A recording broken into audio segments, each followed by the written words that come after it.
Okay, let's run.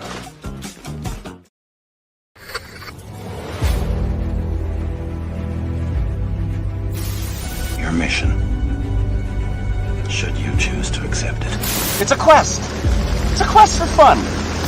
Well, The Rock says, why don't we just cut right to the chase? Okay, now he wants to get together. Well, he wants to talk. I want you to do me a favor. I want you to tell all your friends about me. It's showtime, folks! What are you?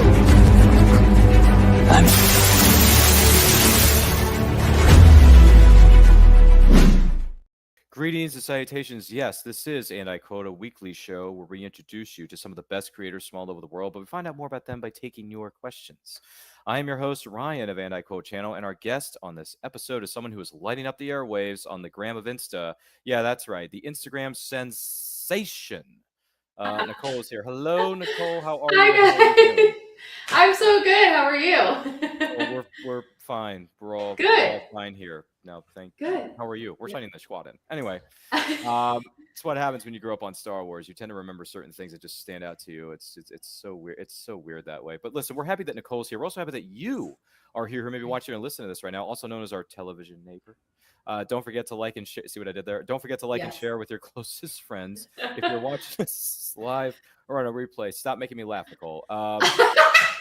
Okay. Yeah, just stop. If you're watching this live on the replay, thank you for doing so. Now, if you have any questions for our guest of honor, Nicole, by all means, drop a like us hot in the comments. Drop it in that chat room because we want to hear from every single one of you as best we can. With that out of the way, Nicole, I'm just curious, what were your favorite books or writers growing up as a young Padawan? Well, I was a Nancy Drew girl, and I was also a Boxcar Children. I loved the Goosebumps. My mom actually had me into Black Beauty, which was about a horse, and I was a big horse person. So yeah, I mean, that was really kind of where I started all of my reading, was just really the basics. Oh, and the other thing was, this is going to sound so silly, but I loved Mary-Kate and Ashley. Mary-Kate and Ashley was killer for me. I love them so much.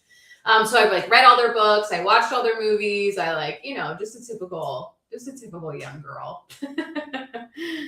Oh, gee whiz. Yep. I remember those two. I'll admit I grew up on Full House. So yeah. Mary-Kate and Ashley being very popular for the time. That was a big thing. I remember seeing the VHS tapes on the video stores. I remember seeing the books. I didn't pick them up necessarily. You didn't? You didn't watch I did. Look, I didn't pick up the books, but I do remember the Boxcar Children. That I do remember. And Goosebumps, of course. Yes. You know, the iconic catchphrase, beware, you're in for a scare. Anybody remember the TV series? Yeah. Yes. That TV series scared the living heck out of me, but I didn't care because it was awesome. It was so good. I kept coming back week after week after week after week after week. And not only that, I think I convinced my parents to buy me some of the Goosebumps books. And my favorite one for the time was The Girl Who Cried Monster. Oh, okay. Yeah. I know what my you're talking about. That was the one where the girl goes to the library and she discovers that the elderly librarian is actually a full-blooded monster. Yeah. The 90s though were the best. The 90s TV shows were the best. Just the best. I mean, they were so cringe, but also so great. Yeah, no, they were fantastic. I mean, I convinced my parents to buy me so many books that I never ended up reading. I just had them buy them for me, Nicole, because I like the covers.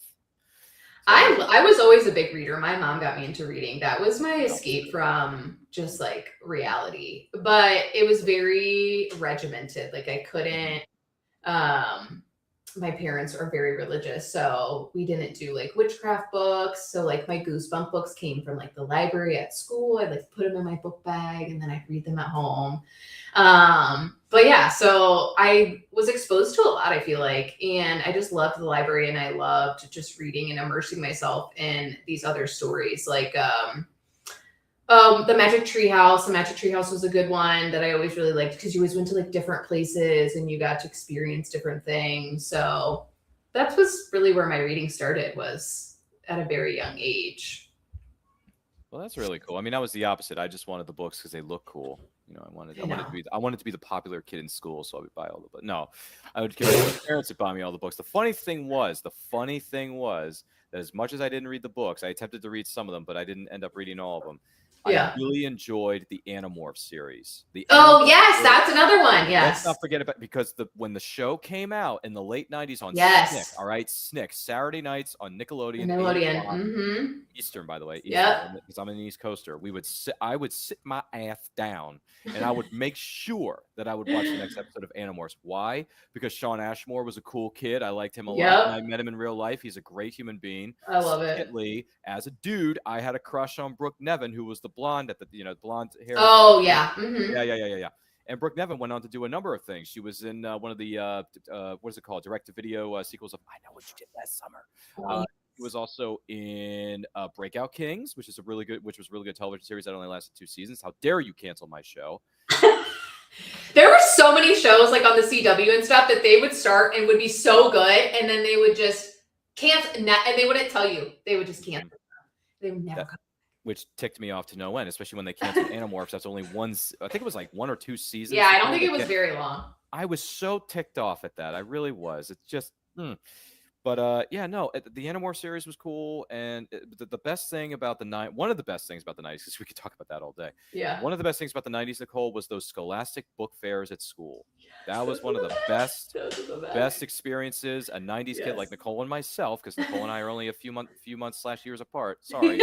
Not to reveal ages here, but it's true. No, it's true. The book fairs were the talk of the school. They were the talk of the town. Yes, I would bring the catalog home, and I would sit down with my mom, and I would say, "Mom, I want this, and I want this, and I want this, and I want this, and I want this."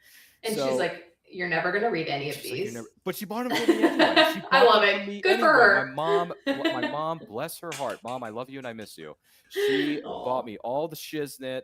And she made sure I got home in time to watch Power Rangers. It's like, okay, we're good. We got this. Or, most of the time I would take the bus, but sometimes she would pick me up from school, respectively enough. Sure. And I would make sure I was watching Spider-Man, X-Men, Batman, Power Rangers, Incredible Hulk, Iron Man. All of them. What was the other one? Superhuman Samurai Cyber Squad is a criminally underrated series from the 90s. If no one has ever heard of it, go on YouTube, watch the episodes. Someone dropped them all on there for free. Sorry, but it's true. You can find pretty much anything on YouTube nowadays. That's the thing about reality, is that if you missed something in the 80s, it's on YouTube. You missed something in the 90s, 100%. It's on YouTube, which I just found. I found this out a long time ago, Nicole. I don't know if you found this out or not. Almost the entirety of the series of Power Rangers, all 30 seasons, are available to stream on YouTube.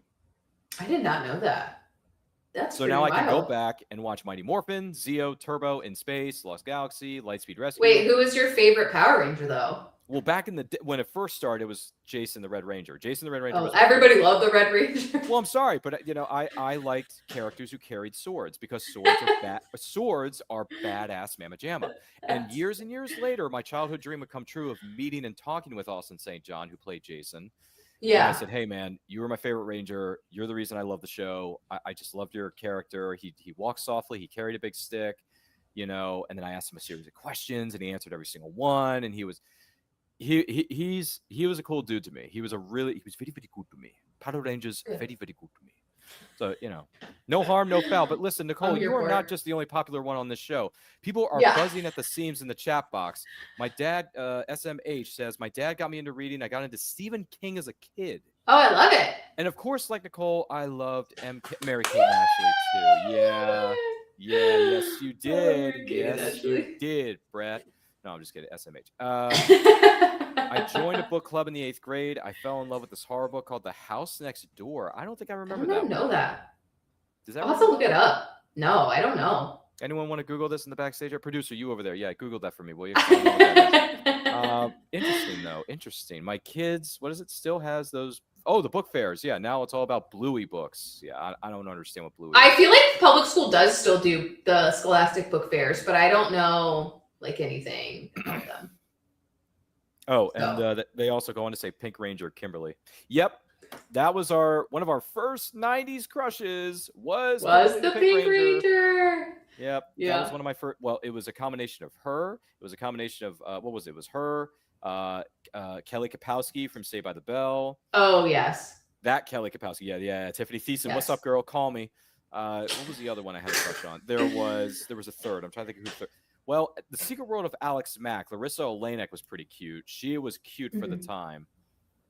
Trying to think who in the 90s were. I mean, trying to think. There were so many of them. Oh, when The Mask came out, Cameron Diaz was a big crush for everybody. Duh. Well, here's another one for you. 1998's The Mask of Zorro, Catherine Zeta-Jones. Yes. That was a big moment in Yes, pop 100%. culture lexicon. Let's just put it that way. Yeah. Yeah, Catherine Zeta-Jones. My love her. goodness gracious, love I would have her. married her in a heartbeat. But hey, I think everybody would. Michael, you got to her first, and you put the ring on her finger, Michael. So I'm gonna let it go. I'm gonna let it go. Like Rambo says, let it go. Just I love it. I was like, cool, gotcha.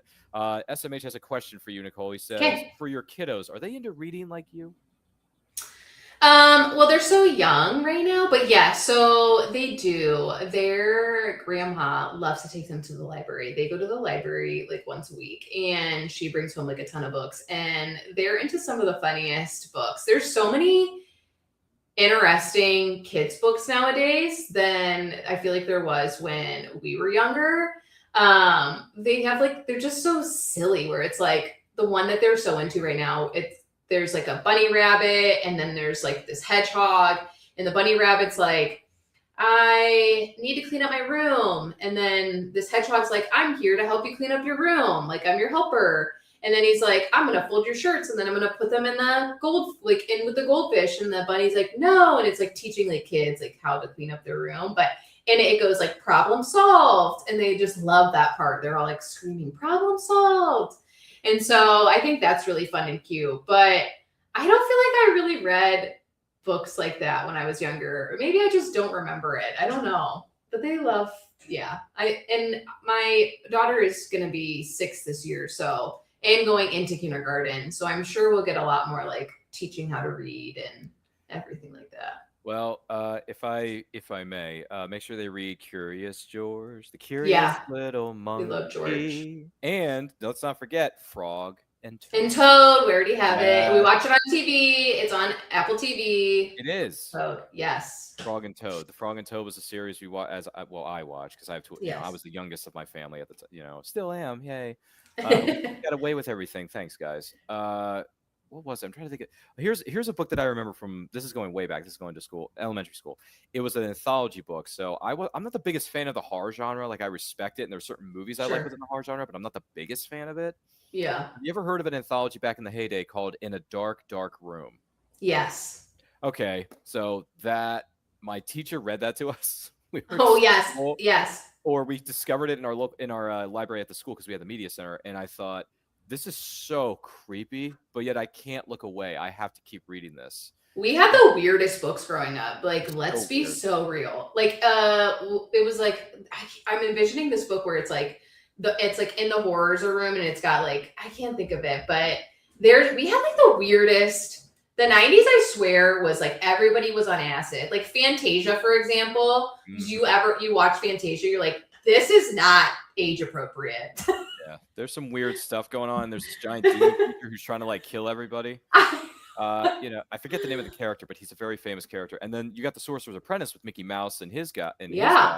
That's insane. It's like, okay, good music, good story. Yes. So like, you just made broomsticks come to life. That is terrifying. And they're overstimulating, and they're over cleaning the room. And I'm thinking, you're gonna get flooded and you're gonna get killed. Like, can you turn this off? And Mickey's like, I don't know. Mickey's like running around, and you're just like, what is happening? He's taking the buckets. He's trying to take the brooms away. Like, he's trying to put them over to the side of the other room. And I'm thinking, Mickey, you made a mess here. I don't know how you're going to clean this up before your sorcerer gets back, because he took a slumber for like 20 minutes. I don't know what he's going to do when he gets back. But yeah, there was great music. But it's weird how we were exposed to that stuff. And it's funny because I love this movie now, but when I was a little kid, I was terrified of things like Beetlejuice and Ghostbusters. Yeah. The never-ending story was creepy. Yeah. To a degree, Artex dies. Sorry, spoiler for a 45-year-old movie. But, you got Gamork, the giant wolf, tries to kill Atreyu, and there's blood everywhere. And I'm just like, this is a kid's movie, but it is not a kid's movie. Did you ever remember, this just came to my head, it was like James and the Giant Peach, and how do you remember that? And like just how creepy that was? It was like, weird. Wasn't it claymation? Was that claymation? It was. Yes, it was. That's claymation what I thought. For the time, it was. Yeah. It was and so I was weird. just like, this movie is like, what? It kind of gave me like Beetlejuice vibes a little bit, Yeah. Easy, kid. You stuck with us for life. Anyway, that was one of the things I remember. One of the sad quotes I remember about that movie. Once again, just in case anyone's wondering what the Bantha fodder is going on, this is, and I quote, the best show that you never heard of until you do. Don't forget to like and share. If you're watching this live on a replay, thank you for doing so. We really appreciate all of you. And if you have any questions for Nicole or our sanity, let us know in those comments. Yeah, that's right. Let us know in the comments. Let us know in the chat. SMH says The House Next Door by Richie Tankserly Cusick. I'm not familiar. Okay, so that's what the name. That's what the book is called. Still doesn't ring a bell. I may have to Google that later. I'm not sure. Yeah, I'll have to look it up. But that's one. And then they go on to say there's this dark horror book I loved. I got in 6th grade called 13. 13 authors writing their scary stories, including R.L. Stein from Goosebumps. So okay, that's interesting. Okay. Might have to look that one up. I don't know. I'm not the biggest horror fan, but anyway. Aside from the fact that we can talk about books for the next 80,000 years, yes. I'm just curious, what are some of your favorite TV series, past or present? Oh my gosh. Okay, are you ready for this? I know we don't mess around here on this show. Okay, I'm gonna say my basic ones first, right? Okay, so like Sex and the City, Friends, The Office, Parks and Rec. Okay, those are like my go-to ones. But like some of my all-time favorite shows have been Lost. Lost was one of my all-time favorite shows. Just recently, Apple came out with the show Silo, which is based off of the book Wool. Interesting. That is phenomenal. I highly recommend it.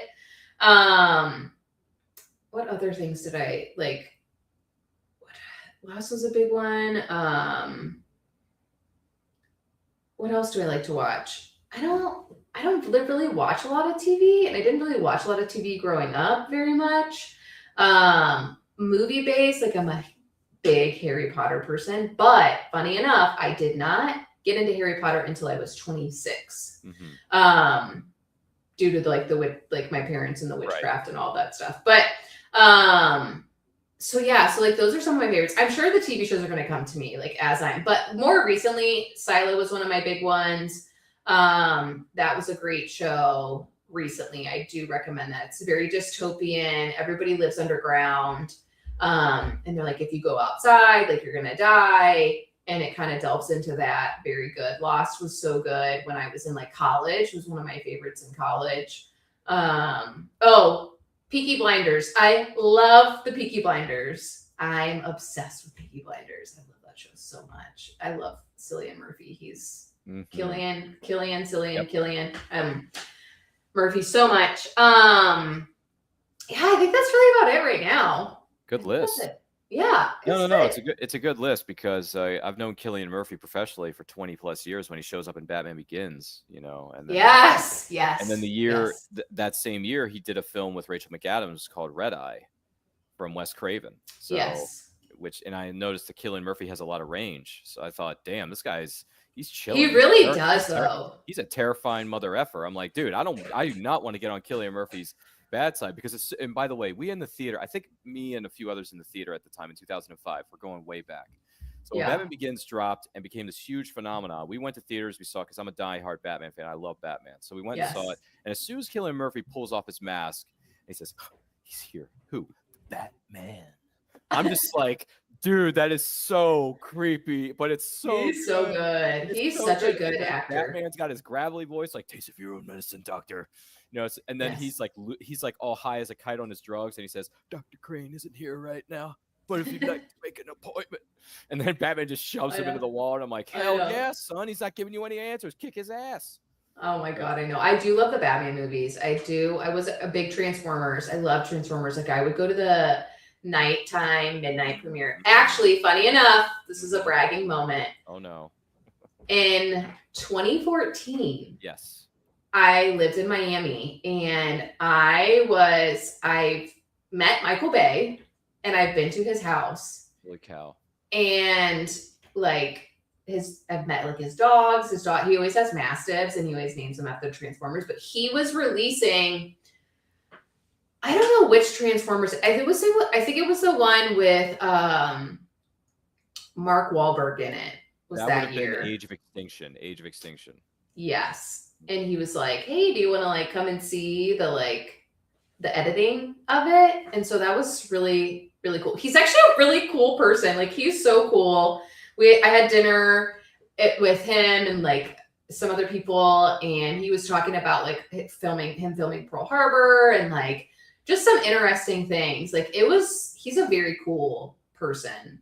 But yeah, I've met him, and I like love the Transformers, so I was like stoked. I was like, somebody was like, "Hey, did you know that Michael Bay is?" Because we were in a club at Live, and I was sitting in this booth, and him and one of his other friends walks in and sits down next to me, and my cousin looks at me and she goes, "Do you know that's Michael Bay sitting next to you?" And I was like, "What? No, it's not." And he's much older than I am, so I'm like, I don't know who this fucking old dude is. And I was like, "Oh, hi, how's it going?" Like, and then it just kind of delved into there. It was really, really cool. It was a super cool like moment in time. I'll never forget that. But yeah. Wow. Transformers. My goodness gracious. Yes! That's awesome!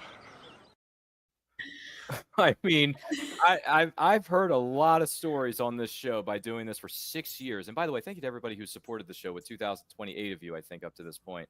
Yeah. My gosh, subscribers anyway. Oh my gosh, Michael freaking Bay, man. Yeah.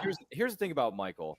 There are some films I like of his filmography, but there are some that just don't work for me, bro. Do not. I get it. But I will give him this.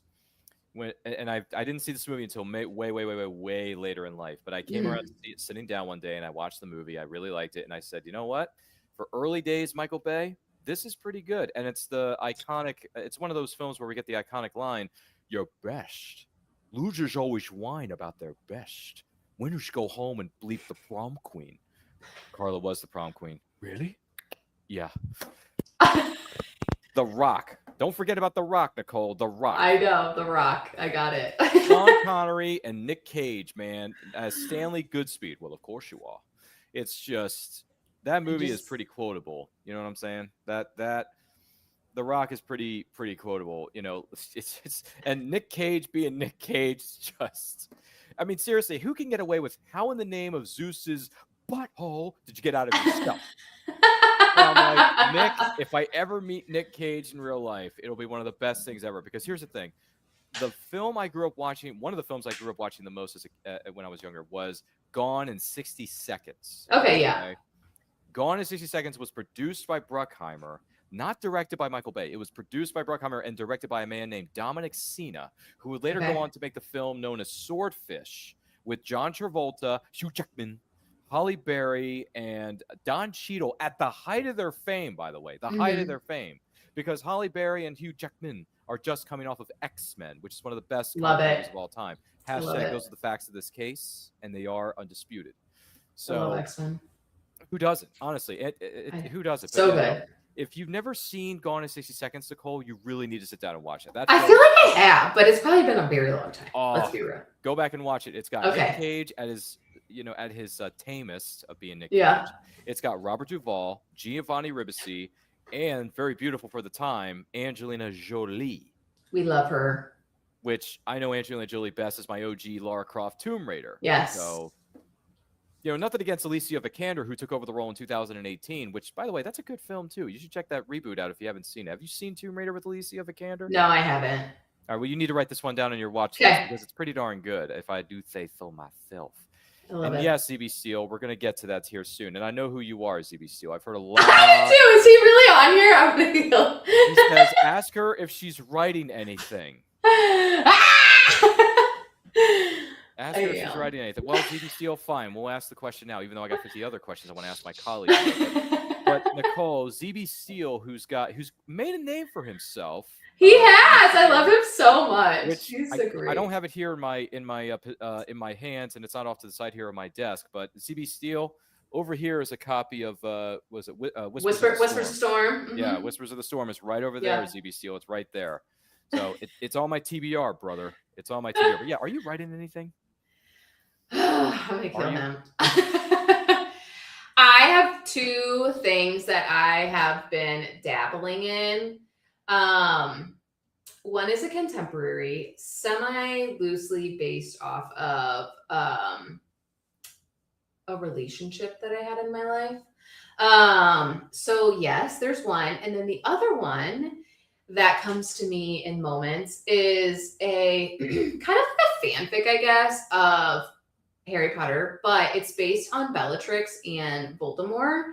I feel like their story never has ever been experienced or kind of just like written out. And so ZB already knows this, so this is so silly that he's even asking this question because he's seen some of the excerpts of it. But I think anybody who writes, and I know you were mentioning this, is that sometimes it's tough to like sit down and put out your words into your writing.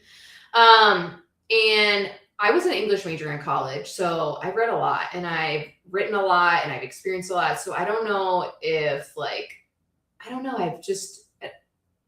that's what I'm doing. I'm gonna leave it at that. I hate him so much. I love you.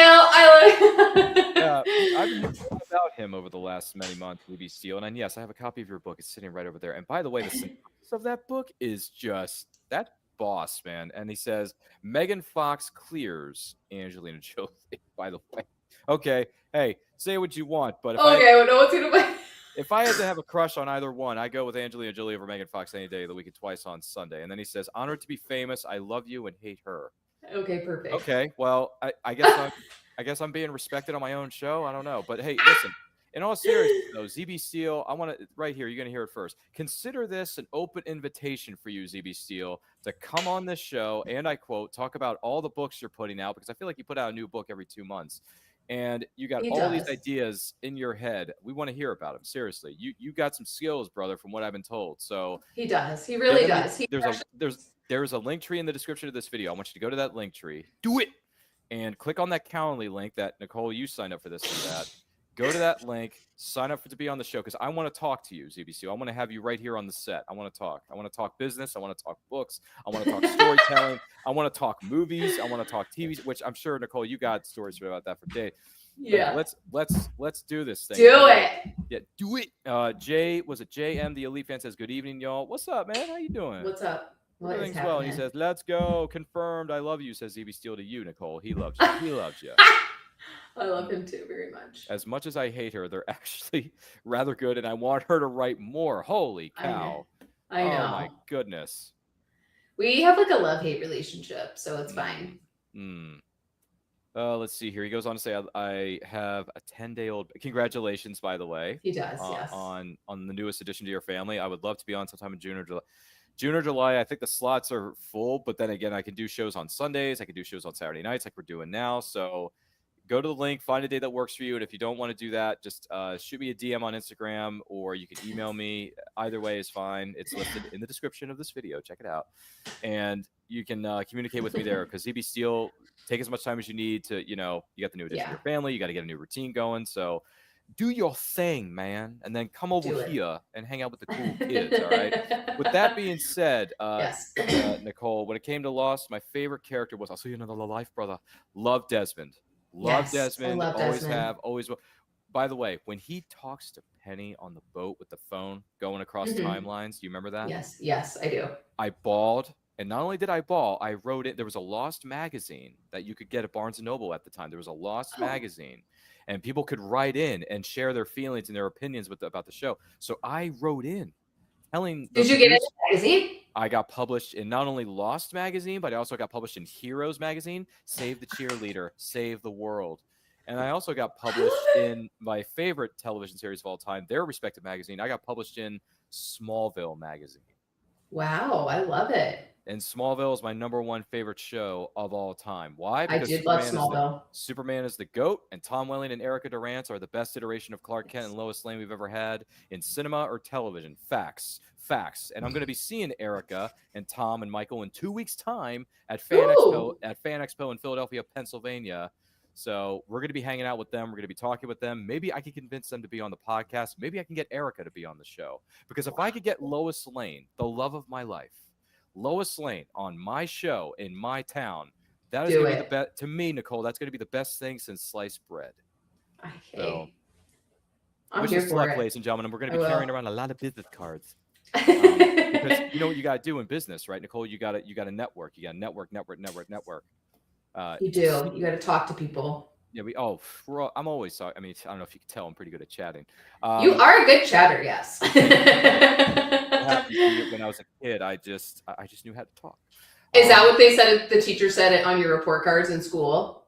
Well, they said I was entertaining because I would always imitate different actors and characters from movies to entertain my classmates. Oh, So they you would were like say the I'm class clown. entertaining. They would also say I'm. Let me see. I don't know. I'm trying to think. What did my teacher say when I was growing up? I think they said I was nice or kind or I don't know, just fun. I was funny. I was a funny guy because I was the class clown to a degree. I believe it. Yeah. What else? Oh, it was this middle school. I think it was middle school. I was. You know how you get these things called superlative awards, like most likely to do this. Yeah. Yeah. So I got the award back in the day. Okay, guys, this is back in the day. So my teachers looked at me and they said, we want to give you this. I said, what is this? It's like, you are most likely to have your own talk show.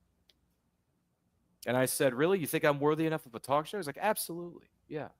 And then 25 years later, here we are doing this. So teachers at Ridgely Middle School here in the state of Maryland, which is that are probably dead at this point. Well, not all of them. There's a few of them that are still standing in the wings, but yeah, most of them unfortunately are no longer with us. R.I.P. all those legends. But thank you. Yes, most likely to have his own talk show.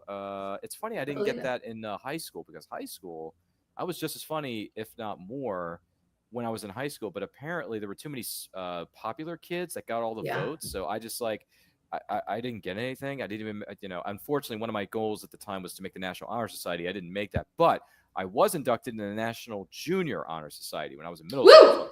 So I do have that on my mantle. So I have that to, what do they say? What's the expression? To hang your hat on. Yeah, that's fair. I love it. ZB Steele says, I got the award for most likely to die in a car accident. Wait a minute. Hold on a second. Hold on.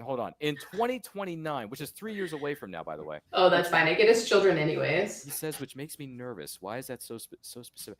TV Steele, I don't know what your school was thinking, but that's just nuts, man. Do you want to talk about this? Like, you want to text me and be like, yo, dude, this is what happened when I was in school. I didn't win any of those awards. Those are stupid. Really? A wonderful human being like you didn't get any awards? No, so I hated school. My senior year of school. No way. So my senior year of school, I didn't really ever go to school. Like I had a thematics class. My thematics class was my favorite class. And my thematics class had a project that we had to do throughout the whole year. So I was there with like my friend at the time. And so we worked on that throughout the year. That was my favorite class. But all of my other classes, so I went to I went to a high school, Pickerington Central, and they filter through a lot of guys who go to OSU, Michigan, like big D1 football schools. And I shit you not. I hope they see this. In my AP history class, we would watch film in AP history class, football film, because my teacher at the time was the head coach. And the football guys would be in there, and I'm just like, this is a joke. Like, this isn't real life. Like, I'm not learning anything. You guys aren't doing anything for me. So I would just go to work. Like, I would work at the Bob Evans down the road during school because I would much rather make money than be here watching football film that I could give two shits less about. Like, standards, right? So I wasn't a big school person, and even college, I was like, I never really wanted to go to college. It was just kind of like a family thing that expectation kind of, and I got an English degree. So take that with a grain of salt. No offense to anybody who's got an English degree. I'm an English major, so I don't want to hear it, but, I'm just like, I don't know. I could learn a lot of things on my own. And I felt like my life experiences were greater than my sitting in a classroom, listening to a teacher tell me something that I don't know. I was like, I don't care about this at all. I'm never gonna need any of this information. Geometry, jokes. Algebra, I got a calculator on my phone now. So I just didn't, it wasn't really my thing. I did like college just for the simple fact that I could read and I got to read like Shakespeare and I got to and I took Latin in college and I really loved that. I loved being able to know the original root meaning of words. And I found that to be so profound in what I was reading. And I thought that was really great. And Latin's a dead language, so I didn't actually have to speak it. So I thought that was really cool. But yeah, I think school's kind of a joke. I'm going to be real honest. Yeah. No, I can see where you're coming from because as someone, and by the way, anybody can speak to this, right? So all throughout, what do you call it? Elementary school, middle school, high school, I was bullied a lot. Yeah. And it was rough. A lot of the times I didn't want to go to school. I didn't want to be subjected to that kind of torture. I would try to tell my mom, it's like, can I just stay home today and watch Bob Barker host The Price is Right? Let's just call it a sick day. Remember those days when we would just stay home? Mental health day. Yeah. Yeah. Watch my good friend Bob Barker do his thing. By the way, my favorite game was Plinko. Yeah. It was for a lot of years. It was very, very rough. As much as I enjoyed imitating Robin Williams and Jim Carrey and entertaining my classmates for the time, which they would have a good time with it. I would have a good time with it. They would have a good time with it. It was very, very rough. It was very rough. There were the same 3 or 4 people that would bully me every single day. It was a constant thing.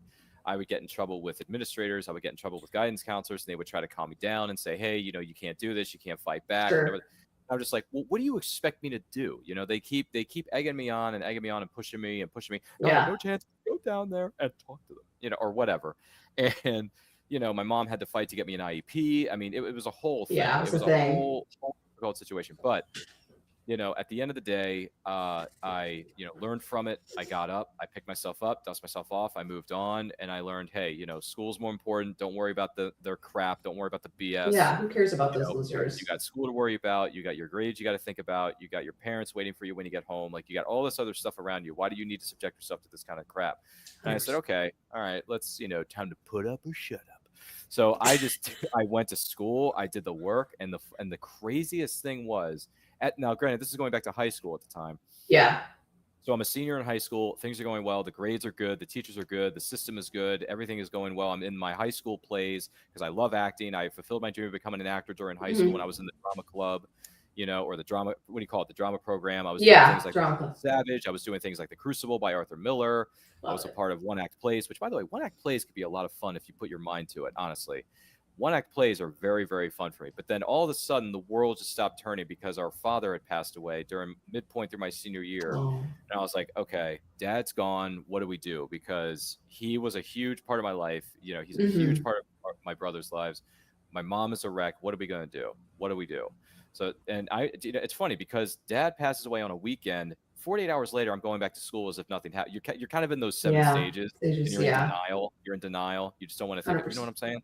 Yeah, so I just went to school and I had people coming up to me every 2 seconds saying, I'm sorry to hear about what happened. If you need something, we're here for you, blah, blah, blah. So you keep getting the spiel. And it got to a point where, guys, it sucks, but I'm fine. Let's just focus on the work. We got things we got to do. We got X, Y, and Z coming up. Let's focus on that. And then 2 weeks later, I go down to where my dad's office was in our basement at the time in this townhome. And I just saw an empty chair. And I just finally accepted the fact that this person is no longer here. Yeah. And I just started bawling. You see what I'm saying? Yeah, I got you. Schooling was hard. Certain aspects of it was hard. Losing a parent, especially when you're just a young kid in high school and you got everything going well for you. Your grades are good. Your school is good. The system's good. You got a girlfriend now, which I didn't start dating until I was 18. But, that's okay. I was seeing somebody at the time and things were really good. And then all of a sudden your world just kind of goes this way. Yeah. But I got through it. You're here. Killing it. We moved. We did the work. I put in the work. I went to trade school. I went to college for 9 years because I was part-time, and I got my degree. And and I said to my parents from when I was 6 years old, I said, I want to be an actor. I want to be an entertainer because I love acting. I love entertaining. And then I learned that becoming an actor is a very, very long, hard road. And I said, well, maybe I could be an entertainer in a different way. And I thought, why don't we do this where we do it as a podcast where I can just talk to people, interview people because I love movies. There are other people out there who love movies as much as I do, if not more. Right. And, like Nicole over here, she's smarter than me. And, we can have exactly. So we can have, I know, right? I'm giving you so much kudos here. It's insane. But it's like we can have these conversations and I can share my love and my passion for pop culture with other people by doing it this. And now we're at like 2,030 subscribers. The numbers are great. The ratings are great. People are coming back and watching our stuff. And I thank every single one of you in TV land for subscribing to this channel, supporting the channel. Case, who makes all the graphics, you're the man. I love you. He's like a brother to me at this point. I mean, it's just. I love it. It's been. You know what's funny though is you would be surprised if I were to tell you that I was also like considered like I was bullied in middle school. Yeah. And then when I went into high school, so my family like moved a lot. And so I went to 7 different schools from kindergarten to high school. So we moved a lot. I went to a lot of different schools. So it was hard to like make friends and make connections with people, especially when they've like had these connections with people since they were in kindergarten.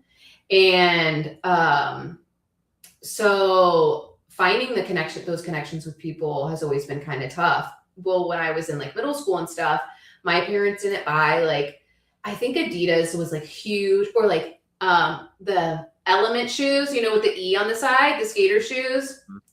Those were really big. And I didn't have those. Like, I think I had like an off brand or something, and kids they're ruthless. They would make fun of you. And then like when I got into high school, I went to one high school for a year.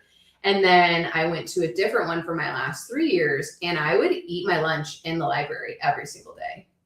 And it's so interesting though, now being at this leader stage in my life, and I'm still very introverted, and I definitely tie that to like the way that I grew up and reading and stuff. But I will say in the Bookstagram community, oh yeah, it has given this opportunity, right, to be able to have this like amazing group of people that you get to, and just social media in general, right? So I get to have this amazing group of people that I'm surrounded by every single day, and these people that support me and these people that uplift me. And like, I don't even know, like, I don't know you, like I know you, but like, I don't get to see you every day. I don't get to be around you. Like, I don't know the ins and outs of your days, but these people on the internet support me in a way bigger way than anybody has ever supported me being like one-on-one.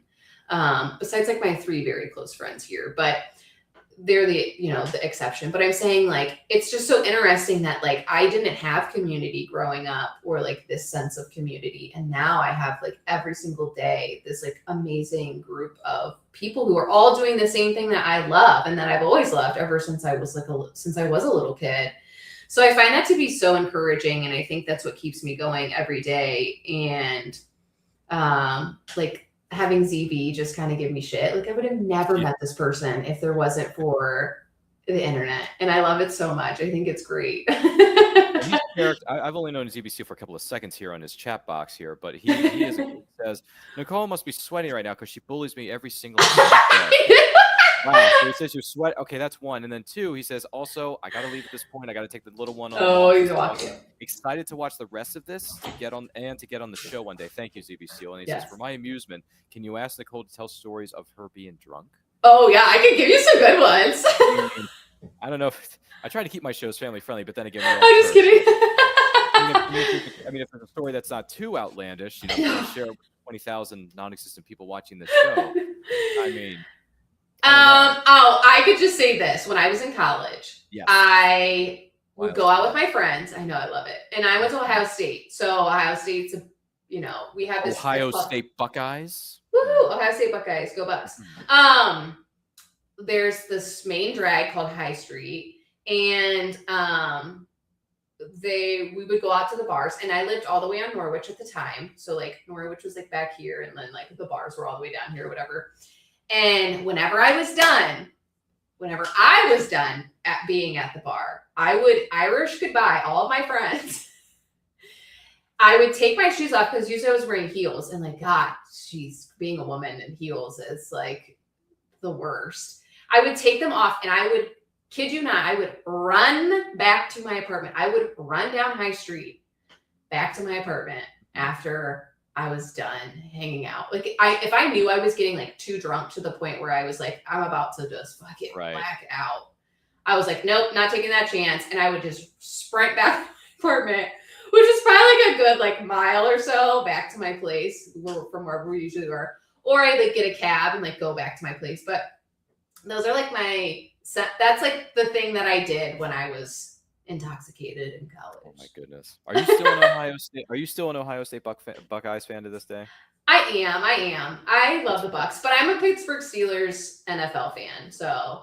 Well, we're in Maryland, so Baltimore and Pittsburgh don't get along very well. My dad is actually he'll call them the Redskins, but the Commanders. The Commanders, yeah. The Commanders. Yeah, my dad's been a Washington fan since he was a boy, since he grew up in DC. So that's fair. Yes. That's fair. Yeah, my dad grew up in Silver Spring, so yeah. My dad did. I think my dad did too. Yeah. My dad went to Einstein High School, I think. Unbelievable. Isn't that wild? Wow. So many similarities, and yet we live 2 states apart. And the other thing is, here's another fun fact about my dad. Dad, I love you and I miss you. He was roommates and friends with Ben Stein. Oh, okay. Yeah, win Ben Stein's money. Yeah. If anybody remembers that game show from back in the day on Comedy Central, those were some good times, brother. No, seriously, that game show was a test of raw knowledge. Seriously, that was raw knowledge at the time. That was more difficult than Jeopardy was. I love it. Feel free to look at the reruns on YouTube. They're quite funny, as a matter of fact. But yeah, there's a fun fact about that. But no, that's wow. I don't know where I was going with this. But anyway, those are great questions. Anyways. First of all, this is, and I quote, the greatest show you never heard of until you do. Don't forget to like and share. If you have any questions for our sanity between Nicole and myself, let us know in the comments. Let us know in the chat, because we've already lost it years ago. And then, yeah. That's true. Sorry. I think that's true. The next thing I was curious about, if you want me asking, when did you start content creating? How did that come about? Oh. That came about after I had my youngest. And the biggest thing that I felt was I was like, okay, I'm on Instagram, like I have a personal account. And then I started seeing like all these Bookstagram accounts, and I was like, oh, this is really cool. Like, this is something that I enjoy. Like, I enjoy reading and everything like that. And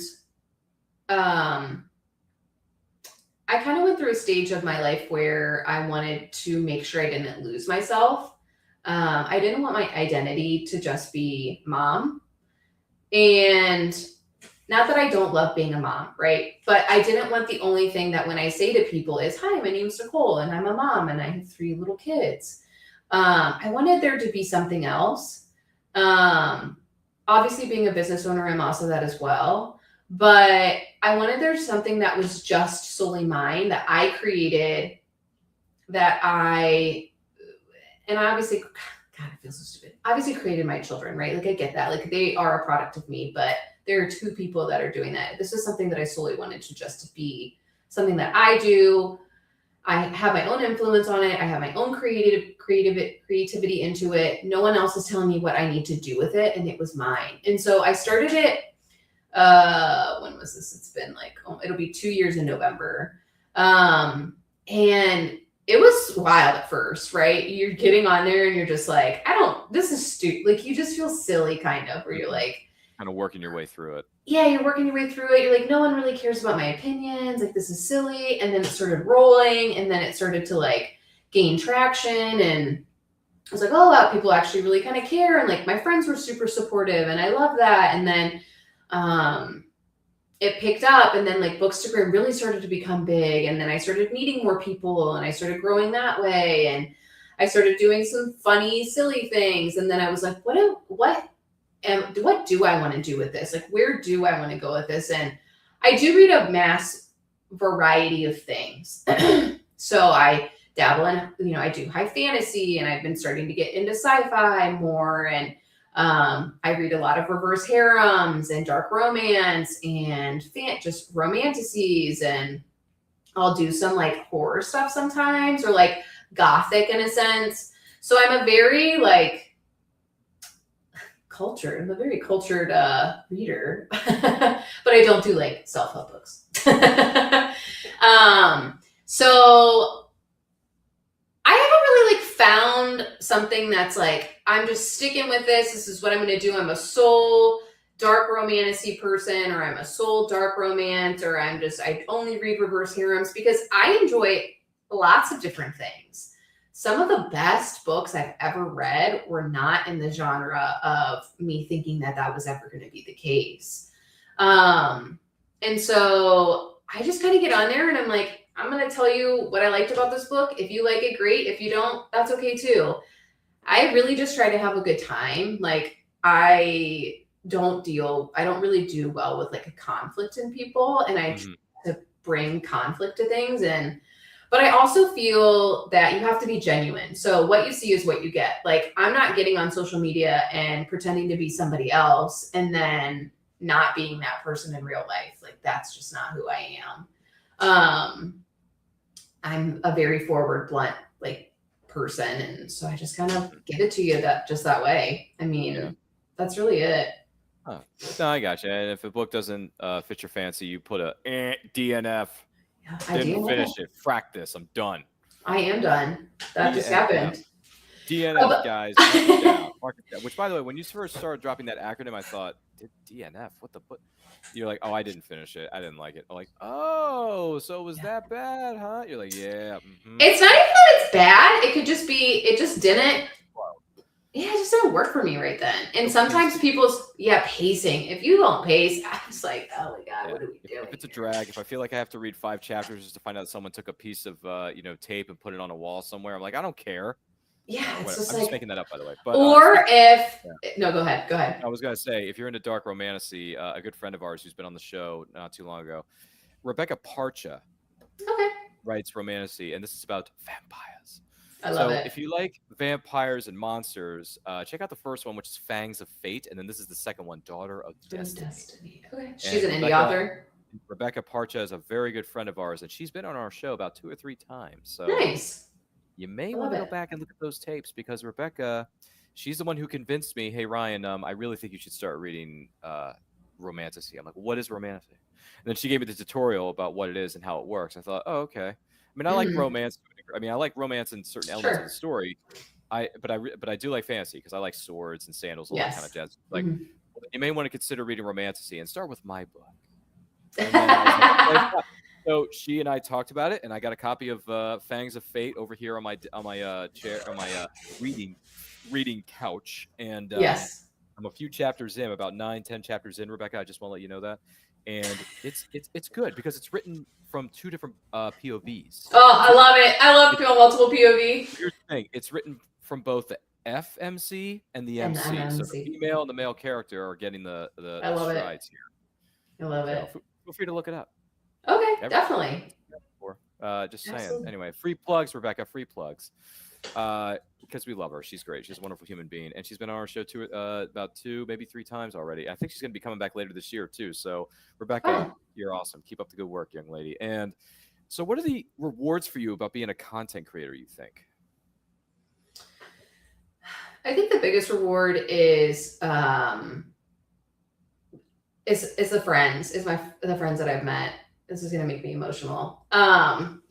Just the like some of the greatest, one of the best relationships I have has come out of content creating. Again, like I mentioned before, is I would never have met these people, right, if it wasn't for social media, if it wasn't for being in this space. The other thing is I get to meet these authors, right? And I get to meet indie authors and plugging indie books. That's the biggest thing for me is I love indie authors and I think they write some of the best books.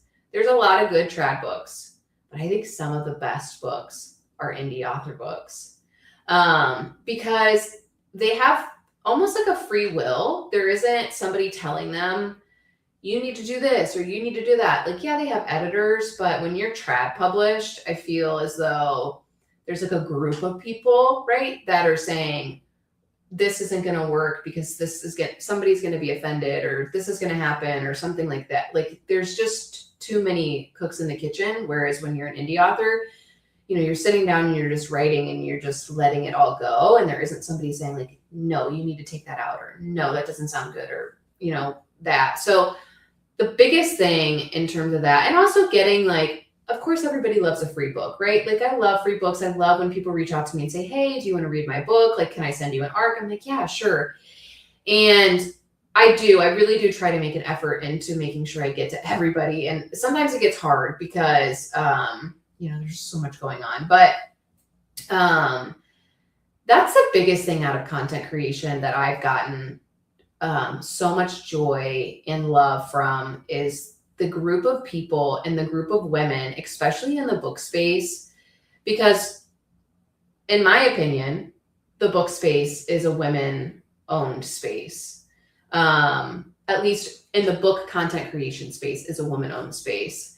On a mass scale, most content creators are females in the book space. And I think that being able to uplift each other and being able to have that sense of community with each other is just the biggest thing. Like, I don't care. I'm not making any money. I'm not making dollars off of it. And that's okay. It doesn't bother me. But I am making lifelong friendships, and I am making lifelong, just relationships. And it's so cool. That's my spiel. No, it's great. I mean, you're pulling to a certain degree, and two things I want to comment on here in a moment is that you're kind of pulling a Yoda. You got to feel the force around you, between you and me, the tree, everywhere. It's the ties that bind, right? And to a certain degree, not to sound cliche, but we are connected by the force, fellas. It's just true. I mean, if it weren't for this space known as social media, I wouldn't know who Bobby Nash is and what the Snow series is. This is a great spy thriller, or crime fiction thriller series that is my favorite series in the world right now because of me meeting with Bobby Nash and me getting to know him a little better and reading his books. I was like, man, and he's an indie author. He's been an indie author for years. And I thought, Bobby, this series Snow right here, which is the full name of the character is Abraham Snow. That's the full name of the character. Abraham Snow, who used to be a government agent, gets gunned down on an undercover op, has to leave the service, and then he starts working for his grandfather's private security firm, and he gets himself in all these crazy wild adventures like a John McClane. Do you really think you have a chance against us, Mr. Cowboy? So it's like that. And then you get a little bit of a, what do you call it, a wink and a nod to Indiana Jones with the Captain Hawkland series. Love it. Charles F. Millhouse of Stormgate Press, which is his publishing house. That's his baby. So, and he's the man. He's an indie author, indie publisher. And look at what he's doing now. The Captain Hawkland series is amazing. So, if you're into Indiana Jones, you like that pulp, two-fisted, kind of feel. Sure. Charles F. Millhouse of Stormgate Press, # always promote your friends, is for you. You know what I'm saying? I mean, some of these guys over here from Veritas Entertainment, look at this. You got a high seas thriller with Pull of the Tide by London Baker, who's a great writer, by the way, great young man. You got Sunrise Over the Valley by George Cottonwood, which is a solid Western thriller. You got Unwanted Passenger, which is a wink and a nod to stories like The Rocketeer and The Phantom and Indiana Jones. Which is about a airman who's a mail carrier pilot. Interesting. Fantastic. And the one you can't, I know it's a bit difficult to see with our banner going across the screen, but The Longwood Trail, that red book, the bottom. Oh, okay, yeah. That's about two cattle drive owners who are at war with each other, So it's like, ooh, this is feisty. I love it. Get their ass kicked here in a second. So, you know what I mean? And Veritas is so good. They're so good that they ended up publishing anthologies like this one, Western Tales Volume 1, which has 16 different writers with 15 different stories set in the old West of America. And if you're a fan of the genre, or you just want a good entry point within the genre, this is the anthology that you need to pick up. And not just because my story is in it, but because it is a great anthology of young, up-and-coming writers that you never would have heard about had it not been for Veritas Entertainment. So, rising tide raises all ships, Nicole. That's just a fact. I'm here for it. So, and I just gave a great $2 million sales pitch on I'm so good at this job. I should be hired. Don't forget to like and share if you have any questions for Nicole and her sanity. Let us know in the comments. Let us know in the chat. What are some of the challenges about being a content creator? Whew, oh man, the challenges of being a content creator is you just judge yourself against everyone. I think the biggest one that I've been seeing recently is, and this goes back to me mentioning the book space being a female run dominated space, is that obviously men read, duh. So of course they're going to make bookstagrams, and of course they're going to have their opinions, and of course they're going to have all of these things, right? But it's wild to see somebody who's been on the app for like 14 weeks, and they have over 60,000 followers. And you just want to know, you're like, what is this person doing that I haven't been doing for the last 2 years? Is it personality? Is it the way that they're making their content? Is it just the algorithm?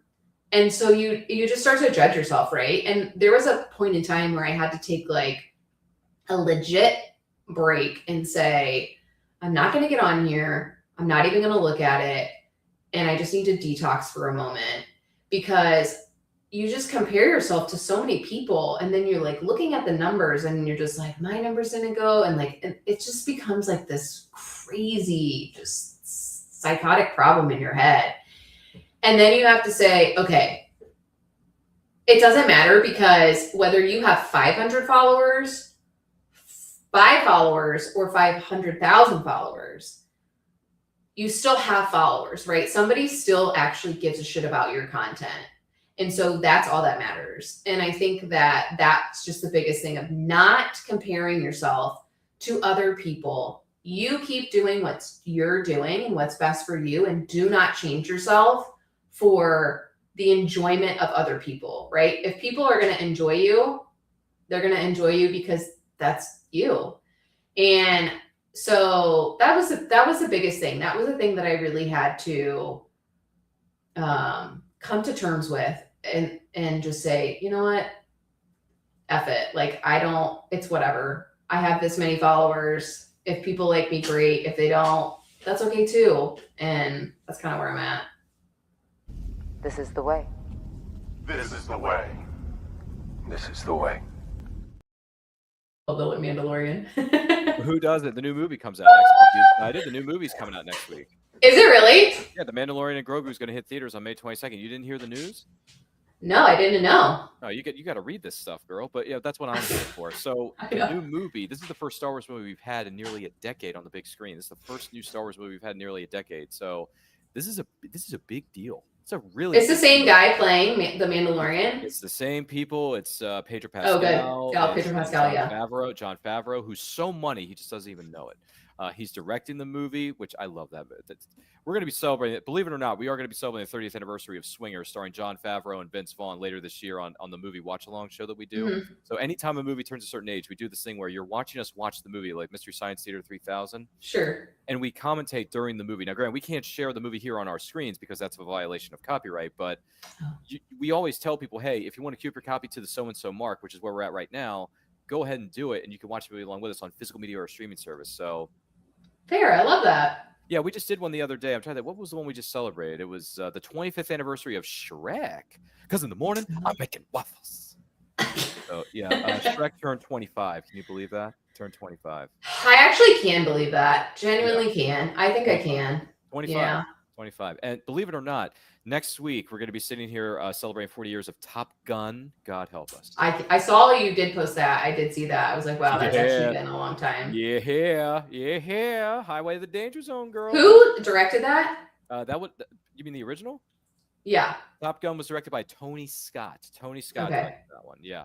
Mm-hmm. That's the one with Tom Cruise, right? Or no? Yes. It was him and Val Kilmer. Yeah. Because did they redo it? Did they redo they made a sequel? They made an actual sequel. 40 years later, they made a sequel called Top Gun Maverick that came out in 2020. That's right. Yeah.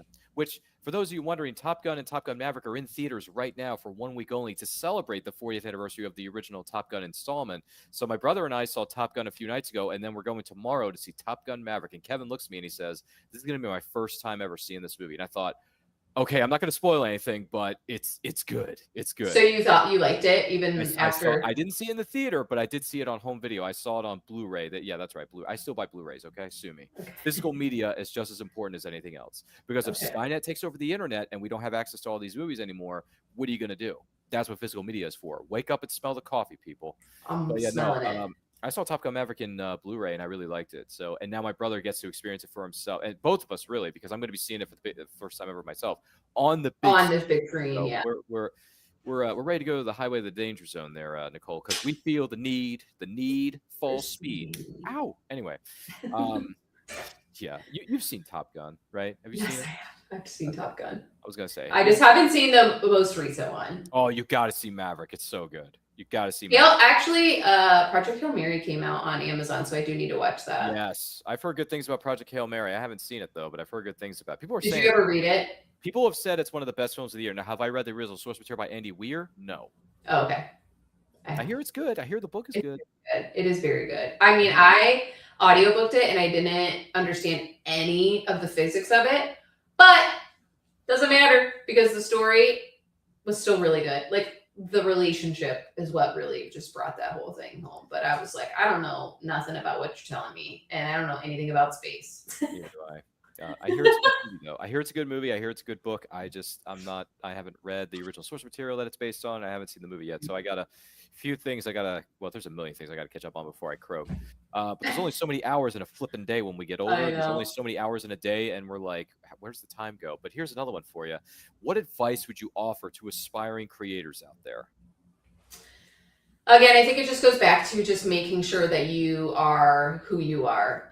Again, people are going to like you for you and what your content is. And if you sit here and say, well, nobody's going to like me. Yeah, well, everybody thinks that, right? Everybody has that thought process in their head. It doesn't matter how pretty you are. It doesn't matter what your body looks like. It doesn't matter anything. What matters is the fact that there are people out there who are going to listen to you, and there are people that do value your opinion. And that's really the biggest thing of if you're going to do it, know that in the beginning, it's probably going to be slow. Know that you may not get the gratification that you're looking for right away, but inevitably and eventually it will kick in, and you have to do it for yourself outside of everybody else. So that's my biggest thing. So in other words, the more you know. There you go. There's your throw. I know. There's your throwback, girl. There's your throwback. Good stuff. Have there been any special memories for you from being at book signings or other book-related events? Yeah, I think anytime I get to go to a book signing. So typically, it's so interesting because not a lot of authors come to Columbus. Although Alex Haro did, and she wrote The Everlasting, which is a standalone and was and will always be one of my favorite reads. And so it was cool to meet her. It's always cool to meet the authors and have conversation with them. I just went to one a couple weeks ago down. And so I usually go to Cincinnati. So Cincinnati is where all the authors go to at Joseph Beth. And I got to meet Alexis Patton, and she wrote A Dystopian Us Dark View, and her book got trad published. But she was so sweet and she was so cool. And it's not like individual moments. It's just like a collective of being able to experience like these people, and they're just like you, right? Like that's what we say about celebrities. Like for the most part, they're just like you. But yeah. No, I get that. Everyone I've talked to over the years, maybe not so much at book signings. I would like to go to some more of those, by the way. I think that'd be a lot of fun. My friend who lives up in PA, he goes to these bookends events in New York. Yeah. Mm-hmm. So he's met like Iron Mike Tyson and Matthew McConaughey. All right. And I'm like, dude, I could have hung out with Wooderson, man. Come on. And then he just posted pictures recently of the actress from The Sopranos who came out with her memoir. I forget her name. I apologize, Jeff. Sorry. And then he also met Jet Li. And I'm like, dude, you met Jet freaking Li. That's cool. Man. That's super cool. You met Jet Li. And he's got a picture of him, and he's smiling, and he's happy-go-lucky. Of course he is. And I'm like, bro, you met Jet freaking Li, man. That's the main villain from Lethal Weapon 4 that nobody talks about because it's a bad movie.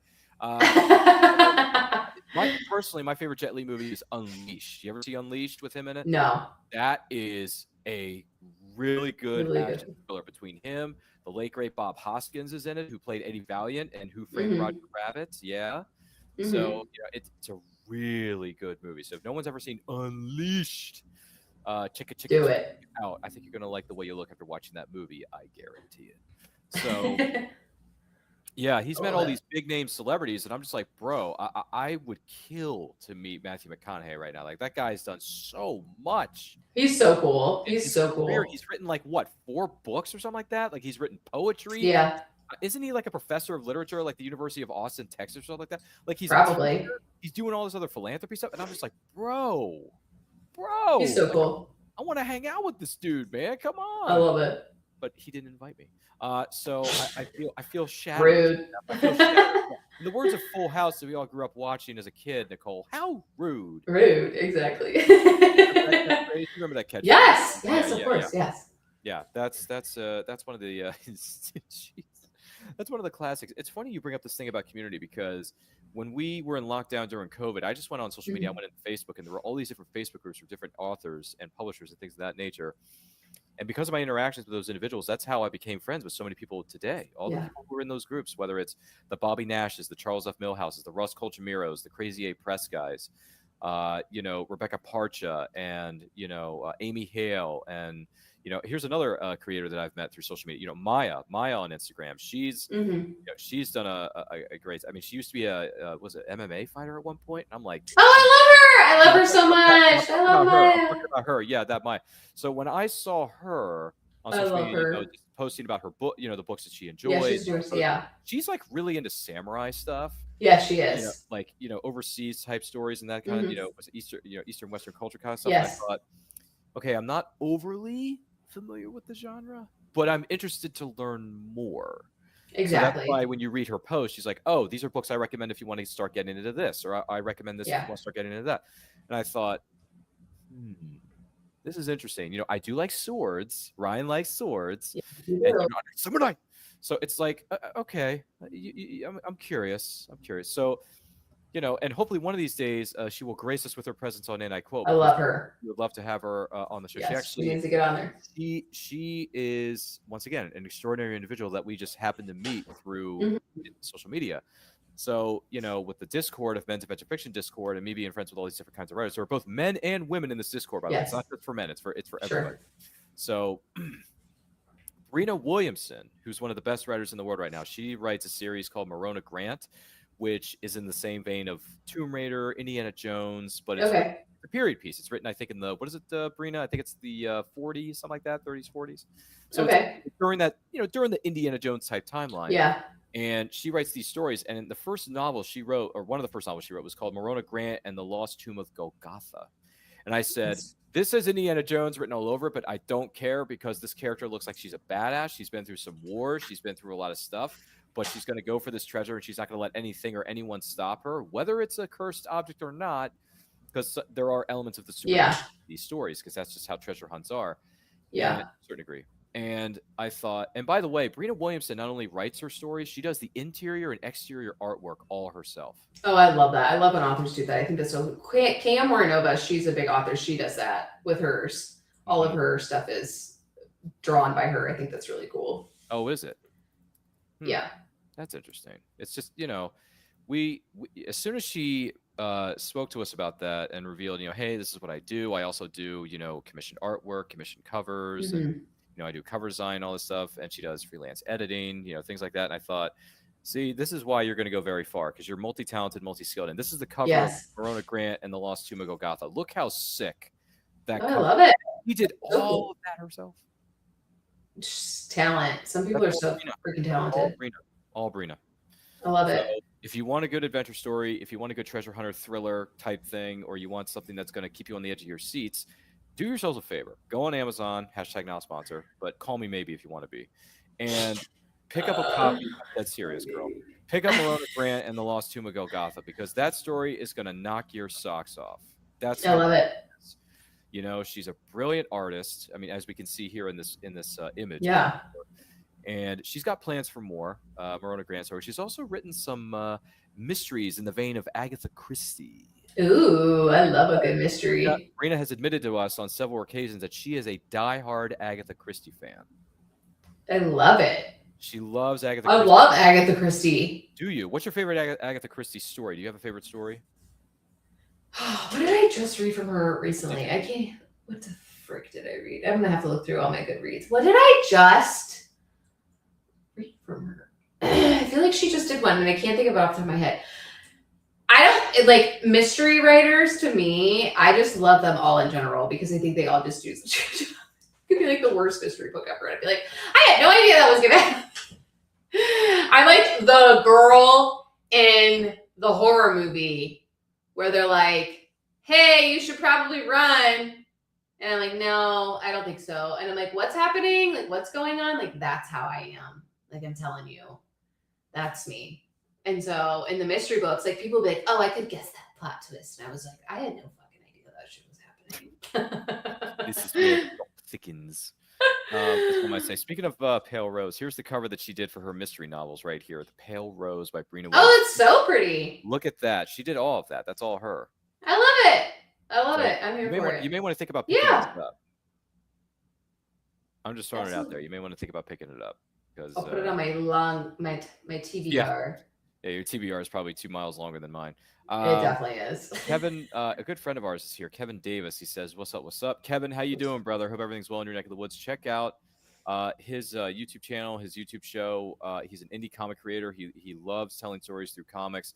He's got plans for all these different kinds of storylines, and he's going to interconnect them. I think at some point or another, like a cinematic. Oh, that's cool. A Kevy site universe. So yeah, Kevin. That's cool. By the way, Kevin, drop your links in the comments so that Nicole can check him out because I think she's going to like some of the stuff you got coming out, brother. He's just a very, very good man, very, very good to me.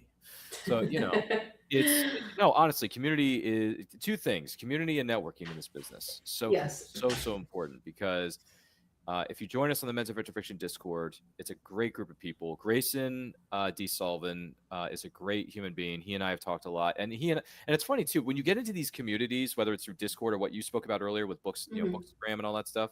You find out, man, if we were friends in the neighborhood, we would have been best friends easily growing up. Because when Grace and I are having these conversations, or Brina and I are having these conversations, I'm thinking to myself, why couldn't we all just grow up in the same cul-de-sac? Exactly, I know. Because I feel like these are my brothers and my sisters and my best friends. Like I could have grown up with, but we just missed each other. You know what I mean? Yep, that's how life works. It sucks. It's the weirdest thing, but but it's also the coolest thing, right? Like you have this amazing opportunity to be able to connect with all of these people and have these conversations. It's the best feeling in the world, In the words of our our pops, Mufasa, we are all connected in the great circle of life. So by the way, R.I.P. James Earl Jones. We miss you, brother. I know. Such a great actor. Great talent, too. Great talent. Because he's always going to be two things to me. Well, three, actually. He's going to be Darth Vader. He's going to be Mufasa. And he's most certainly going to be remembered as Terrence Mann in Field of Dreams. You ever see Field of Dreams? I did see Field of Dreams, yes. All right, because if you haven't seen Field of Dreams, we have nothing to talk about. But seriously, that is one of the all-time in history. And by the way, one of my ambitions in life is to go to Dyersville, Iowa, and see the Field of Dreams. Yeah. I want to see the Field of Dreams. I want to go out there. I want to see the spirit of my mom and my dad because I love you and I miss you guys. I love you guys. So I want to see them walking out onto the field. I want to see Dad playing ball, and I just want to say, Dad, I want to have a catch. I just want to pull that Kevin Costner out of my rear end and just have a great moment with my dad and play catch with him. You know what I'm saying? Do it. Because that's what Dad and I did when I was a little kid. I didn't have this. We did throw catch. We had a catch. Yeah. A little bit here and there, not an awful lot because, like I said, I have two older brothers, so he probably played it more so with Kevin and Greg than he did. Which is, hey, 3 kids, it's a lot of responsibility. So, I know. But we went to the baseball. We went to the baseball games at Camden Yards. He took us, I think, to a Redskins, Commanders, or Ravens game. Sorry, Ravens game. As a kid, and I thought I don't really care much for these sports, but Dad loves it, so we're just, I'm kind of gonna enjoy it. Yeah, I'm humoring him to a degree, but it's those are just certain memories you hold on to. You know what I'm saying? Absolutely. And sometimes it's another thing that goes to a lot of other things too. You don't know what you have until you don't have it anymore. Yes. That's one of the things about life. You don't know what you have. Yeah. You don't have it anymore. So it's just hold on to those memories, be with your friends, be with your loved ones, travel to places between Maryland and Ohio so Ryan and Nicole can hang out, shoot trees, have a burger, have a steak, have a ribeye, maybe even have a BLT. Or a lobster over there in Maryland, right? Well, here's the other thing. We have lobster and blue crabs, okay? Maryland has that's blue crabs. Yes, that's right. That's right. But this is the other thing we're known for. If you go to Ocean City, we have something known as the White Marlin Open. So there's the White Marlin competition, where people are trying to bag the biggest and heaviest marlins, marlin that you've ever seen. And every time that happens, my brothers are always going to do their best to be there because they love that kind of stuff. Me, not so much, but I respect it as an art form. But the thing that my brothers and I like to do is we go to this surf shop, Keiko Surf Shop. All right. Okay. Keiko Surf Shop is a mom and pop place on 35th, and I think they got another one near the outlets of Ocean City, outside of the outskirts. Oh, okay. Yeah, over there in West. Yeah, Ocean and that's City. West. So Yeah. we go to Keiko's every time we go down to Ocean City. We have to make a habit of going to Keiko's and either buying a new T-shirt or just buying something that's an article of clothing that we can wear on a season by season basis. Like, perfect example. My brother walks in and he's like, "I need a new pair of sweatpants." I was like, "Cool, man. Do what you need to do." Lord knows they got plenty of that stuff because it is a clothing store. I mean, it's a surf shop, yes, but it has a lot of other articles of clothing. So he gets the sweatshirt over here. I'm going over here and getting the T-shirt and the stickers. I love it. So, which, by the way, thank you, Keikos, for hooking. The T-shirt is wonderful. I love it. And Ocean City is my home away from home. So hashtag those are the facts. We love that. Who is an author, living or dead, you would just love to have a conversation with? Oh my gosh! Wow, what a question. I know we go deep cut. I know. Who is an author that I would love to have a conversation? Oh my gosh. The first one that. Oh my god! I would probably say. This is gonna sound so silly. You know who I would probably say? I'd probably say. Yeah. Like a Jane Austen or Jane Eyre or something. I love the Regency era. Really? Yes, I have loved the like that Renaissance, like not Renaissance, but the Regency, just like the Victorian. the Victorian area. One of my favorite, and now this just jogged my memory. One of my favorite shows is Downton Abbey. Oh yeah, on Netflix, and then also Downton Abbey, and then there's another one that's come out recently. Bridgerton? No, not Bridgerton. What the fudge is it? It's on oh, I can't think of it, but it's another Victorian show. Oh, is it the Crown? Is it the Crown? No, I do like the Crown. No, this is another one. She's the woman who was in Sex and the City also plays in the show, and I can't think of what the name of Kim it is Cattrall or not Kim Cattrall, Miranda, the redheaded one. Oh shoot. Anyways, I would probably do. I would probably do like a Jane. I think it would be so cool to see women. I mean, obviously we have an idea, right? Like we have this idea of like how women were treated during that time, and like just the generalization of, women are courted and like you do these balls and like all this stuff, and just like I feel like there's just such a like romance to it, but she doesn't really make Pride and Prejudice romantic, right? She just gives you this very raw, nitty gritty kind of like love in Pride and Prejudice, where I feel like a lot of times we think of it as, it was like a courtship and these people, but like these people didn't really like each other. Like these people were forced to marry each other. Like they didn't have this like love with each other. And so I think it would be kind of interesting to just see, that was my introduction to I love that movie. Oh, that makes me so the sad. writer and some of the stories. And obviously I've had a crush on Keira Knightley since a little indie film called Pirates of the Caribbean. I love Pirates of the Caribbean. Oh my god, I love Pirates. Elizabeth. Yes. What was her darn it, I don't remember her last name, but then she gets married and then she calls herself Elizabeth Turner. Oh, Elizabeth Swan, that's it. Oh, Swan. Swan. My name, it's Elizabeth Swan. Miss Swan, would you be so kind? I think if I had to do a living author, yeah, go ahead. I would probably, I would probably want to do like I would probably do like Raven Kennedy. She wrote the Guild series, and I feel like the Guild series gets a lot of. I'm not familiar. It's called the Plated Prisoner series. And it's about Arin, and it's like Midas, right? So Midas is the king, and he has she's called the Saddle, but she's all gold. So Arin is all gold, and everything she touches turns to gold. But he is saying that he's the one that does this. And so he conquers his kingdom with her, but she lives in a gilded cage. And he keeps her there And in the story, like the first book is like how she's like trying to break out of this. Like she recognizes that she loves this man, but like she's like, I don't like, I want to be out of this cage. Like there's so many other things that go into play. And then the story just progresses. And then our other MMC that comes into it gives her this just full autonomy of being who she is and doesn't request anything of her. He just gives her, it's like a woman finding herself, right?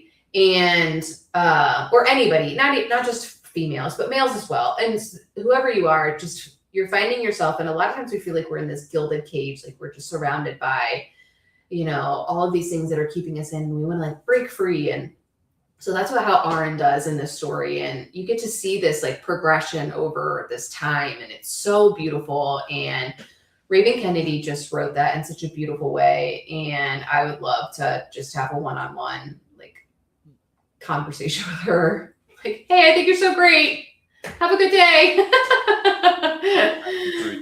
You're like two ships past yeah, it's like, oh wow, I saw Raven Kennedy. Yeah, two ships past the night. What are you complaining about? We got work to do. When we get to we'll face 3 challenges. Anyway, I watched Last Crusade so many times as a kid, and I freaking love that movie. It's my favorite Indiana Jones movie. I promise you. And it's Sean Connery, man. It's Sean Connery. How can you say no to Sean Connery playing the dad? I mean, come on. It's seriously, it's iconic. It's great. I love that movie. I got an Indiana. I'm not wearing it right now, but I have an Indiana Jones trilogy T-shirt that I own. I believe it.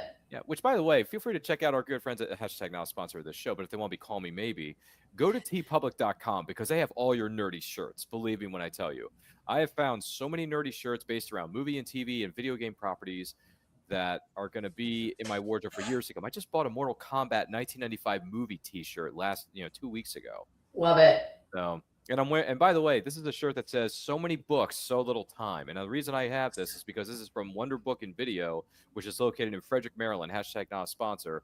Feel free to visit wonderbook.com because that bookstore is cool. You want to go in there, you never want to leave. Oh, right? I love it. That's how good it's. You know, they got books, they got reading material. It's entrapment. You know, George Costanza.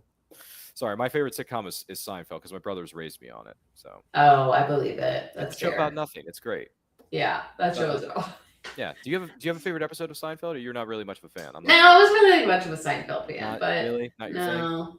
No, that's okay though. All right. It's all right. We can still be friends. It's cool. I did like my parents. We always watched the Andy Griffith Show. The Andy Griffith Show, the Three Stooges. Oh my gosh, you're going like to the 1860s with that. What are you doing? I love it. It's classic. It's classic. I mean, listen, you're talking to a guy who grew up watching reruns of The Wonder Years with Fred Savage, one of the best. Which, by the way, I had a crush and still do to this day on Winnie freaking Cooper. All right, because Danica McKellar. Yes, she's grown up. Yes, she's matured. That happens to everybody. But she is so gorgeous. That I feel like this is just a 35-year-old version of Winnie, honestly. But it's a beautiful, wonderful thing. And the fact that Winnie Cooper is best friends with Clarissa from Clarissa Explains It All, Melissa Joan Hart, both Danica and Melissa have been friends for over 30 years in the business. Wow. So the fact that I get to say that Clarissa and Winnie Cooper are BFFs, and hopefully one day I'll see them at a convention, and then I'll hang out with them and we'll talk, and we'll probably get them on the show. That'll be fun.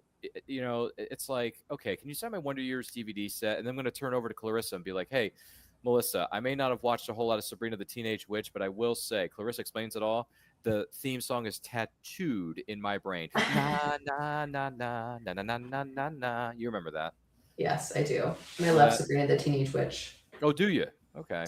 And I love Happy Days. You liked Happy Days? Hey. Fonz.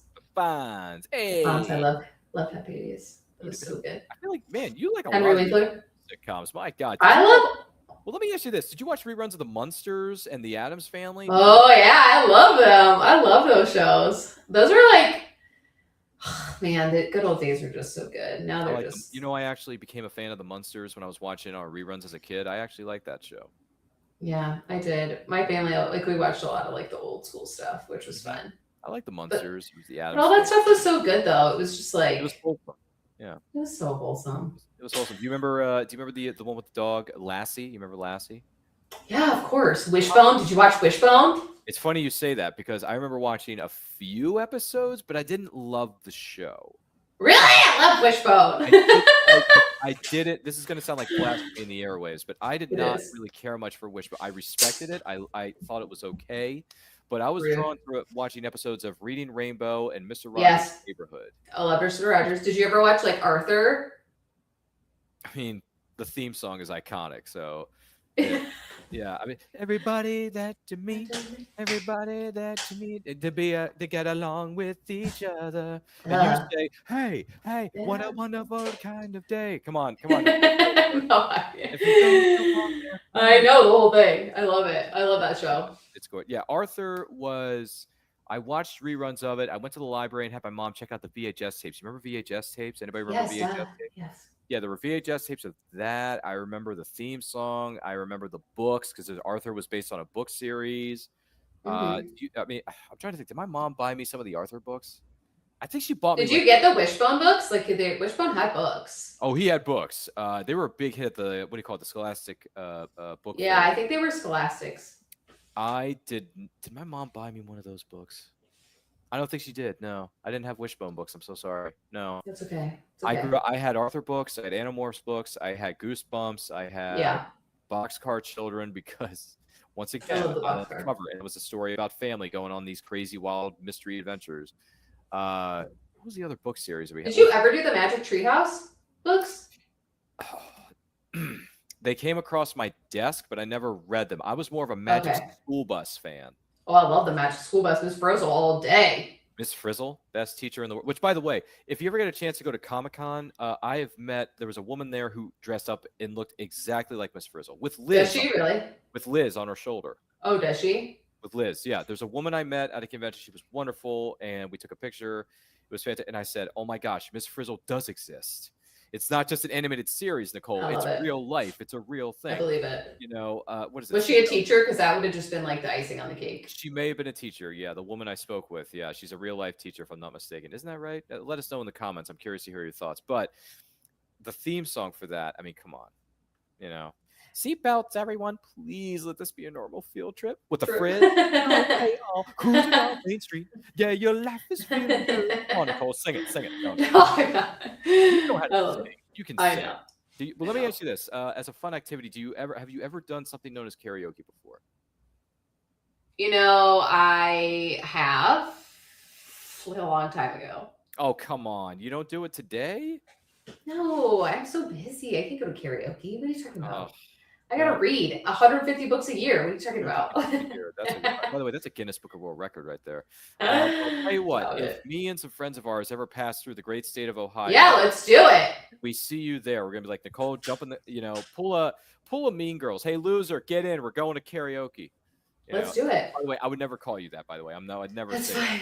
But it's a line from the movie. I was not offended. We wouldn't pull a Regina George on you. We were just like, hey, jump in. We're going karaoke. I'm surprised you've never come out to the Columbus Comic-Con. But are they all the same? Like, I don't mean that in like a bad, like I'm not trying to be rude. I'm just curious. It's okay. It's an important question. I would say to a certain degree, a lot of conventions are the same. Most of them are. Because I've been to Fan Expo in Philadelphia because that's a 2-hour drive for us. Right. I've been to Virginia Comic Con, down in VA. Where is it, near Gettysburg or something like that? Is it Richmond? No. Richmond, that's it. Richmond, yeah. I've been to Galaxy Con in Richmond. I've been to Galaxy Con in Raleigh, North Carolina, which is a beautiful area, by the way. I love Raleigh. Raleigh, North Carolina, very, very good to me. Galaxy Con Raleigh, very, very good to me. Galaxy Con Richmond, not very good to me. They're not very good at crowd control in Galaxy Con Richmond. They have got some serious creative issues there. They got to fix that crap. But no, I've been to, what other conventions have we been to? I've been to Awesome Con in our nation's capital, Washington, D.C. That's a really big show on the East I'm sure it is. Yeah. That is a massive convention, which, by the way, I invite you to come to Awesome Con with us one year. That would be a lot of fun. That'd be fun. I think that would be fun. You need to take a trip outside of the Ohio Buckeye-ness of it all. You got to see other pieces. Other places. The only thing is about like those things is I don't do well in big crowds. Oh, you don't? No. Just because it's like everybody and then they're touching you and it's just like, I don't know. Sometimes it can feel like a mosh pit. Yeah. Okay. I mean, it's not bad. Like, it's not terrible, but a lot of times I just get like, Sometimes okay. it can be so overstimulating. No. Be It like, could be oh my God, overwhelming what's up? for anybody, especially if you're not used to big conventions, big crowds like myself and some of my friends Yeah. are here in Maryland. But no, I mean there are plenty of smaller cons that we go to every year. So if you want to come out with us to a Yeah. smaller, more intimate convention, we can do that because I know a bunch of them in the area and outside the area that we can go Mhm. to. Or I'm trying to think, I'd have to sit down and like really go over it I'm with gonna you. have to go to this Columbus one. I'm gonna see what it's about. Yeah, go to the Columbus one and then text me, let me know how it is, and tell me if it's worthy of my time driving all the way out to Ohio. Are there different people at these things that you're like looking for? Like, Yeah. are there just Yeah. different? When I go to a convention, I'm there for two reasons. One, well, actually three reasons if you think about it.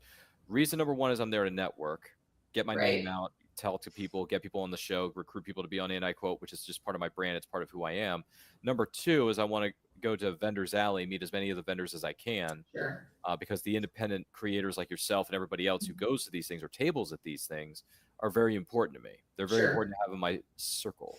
So, the circle of friendship, y'all. And door number three is I want to meet certain celebrities from certain intellectual properties that I grew up on as a kid or Sure. something that I appreciate now as an adult that I didn't appreciate back then. Right. Like, as soon as we found out, who was it? Like, I want to meet certain members of the Star Wars community. I want to meet certain members of Power Rangers that I haven't met yet because I met a lot of the Rangers from other seasons, but I want to meet some of the Rangers seasons that I enjoy that I haven't met yet.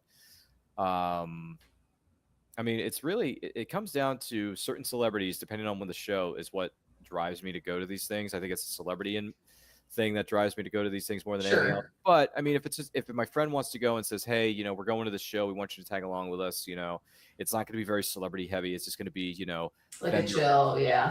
And there's going to be, what do you call it? Cosplayers are going to be there. There's going to be a competition, just small, like little things. And little things, yeah. And I would tell them, okay, I guess I could use a weekend without meeting, some of the bigger names in the business. That's fine. We can all use a small, intimate gathering of friends and, neighbors and coworkers and all that kind of stuff. So I'm not against small conventions, but I'm more used to the bigger ones because that's where the celebrities are at. But I don't mind going to small, medium, or large conventions because I've been doing this for 15 years. So, okay, that's a long time. I've been doing it a lot. Amy Z. Lee says, "What a lovely gift." Oh, thank you. I appreciate that. Thank you. Nicole is so multi-talented, isn't she? Yeah. I mean, honestly, Nicole, you put a smile on every single person's face. Oh, thank you. I appreciate it. Honestly, and it is what it is. By the way, this is the greatest episode of all time, known as And I Quote. That's right. Don't forget to like and share. If you have any questions for Nicole and our sanity, let us know in the comments, let us know in the chat. Here's a follow-up question for you. What are 1 to 3 books that belong on every single person's bookshelf? Oh, okay. The Everlasting by Alex Haro. Hands down, without a doubt. It's about a lady knight, and it's got time. A lady knight? A lady knight, yep. Hey, send me the link. I want to read it. Okay, I will. And then it's a lady knight. It's a standalone, and it's got like time travel in it, which I think is great. Some people like that, some people don't. Oh, I like it. The next one is and this is for intro into like romantasy for a lot of people, is the Crimson Moth duology, which is Rebel Witch and Heartless Hunter by Rebecca. Her last name starts with the C, and I don't want to butcher it. So I absolutely think that. And then another one I would say is, and sue me, but I think that everyone should read the Throne of Glass series by Sarah J. Maas. And I don't care what your political views are, and that's just me. But I think that if you just take the story for what it is, it's done so well. It's just such a fantastic, and it's just an amazing story. But those 3 would be my top. I mean, I think about them very frequently. Kaylin seems to agree with you. She says, yes, dances. So yeah, I mean, oh my gosh, The Everlasting is one that came out last year, and Alex Haro just did such a good job. Like, she just did phenomenal on that book. And Rebel Witch and Heartless, You Can't Break My Heart Twisted already fell. Already fell for the TOG wreck once. What does that mean? Do they not like it? I'm I confused. don't know. Explain to us, Amy Zeeley or Amsley. Sorry, Amsley. Explain it to us. I don't get it. I think that yeah, that's it. Like, I mean, there's so many good books and so many very well written books, but in oh, this is ADB. I love you. Oh, well, she wrote Lorelai. That's one of my. So another thing that I do is I also do content for a couple authors, and Really? yes, So you're not just doing your own stuff; you're helping other people do their stuff too. I am, and I don't promote that just because the first author to ever do it, she reached out to me directly, and she was like, I just love your stuff. I would love for you to do it. And I was like, okay. But then with ADB, I got hooked on her book, Lorelai, and it is it's an elvish book, and it's a little on the darker side, but it's fantasy. And it kind of and like I told her today, it's kind of gives me Tog vibes in the sense that like you have this very high fantasy, you have this very like hard badass FMC, and that's what Lorelai is. It's called Lorelai the Paladin, and she's an indie author, and she's great and fantastic, and I love her so much.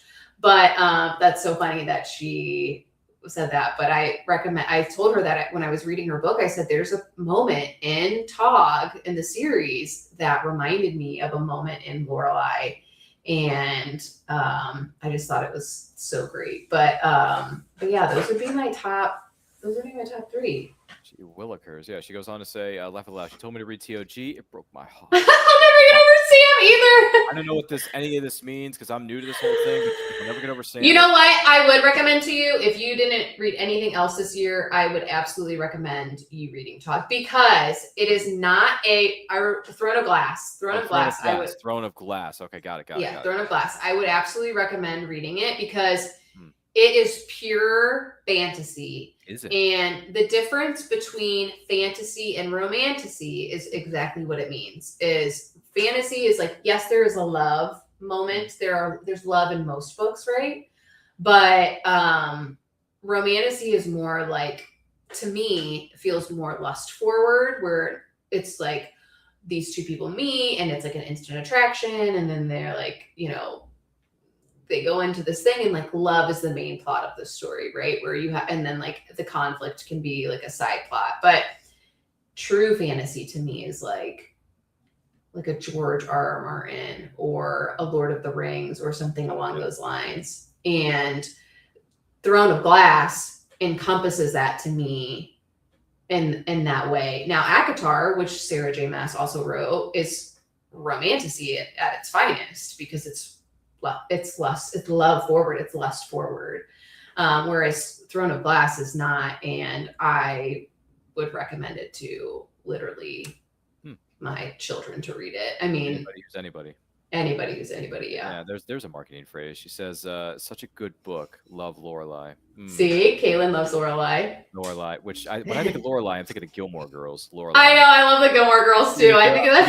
I'm thinking of Gigi, and she says, you'll need comfort ice cream on standby. Is that right? Comfort ice cream. If I'm reading this book, is that what you're trying to tell me? I recommend, yes. Yeah, Throne of Glass is top tier, and then Hems is saying, Kaylin, we love you. Oh, God. I love it. I love it. You were saying something here. No, I was just saying that, yeah, I mean, you get like, I mean, Tog encompasses everything. Every single emotion you've ever felt in your life comes out in Throne of Glass. Oh, geez. And you get grief, you get sadness, you get love, you get redemption. There is a redemption. You get the side, and I say this about anything. As a writer, for me personally, as anybody, if you do not have good side characters in your stories, you don't have a story. Yeah, it's never gonna work. Never.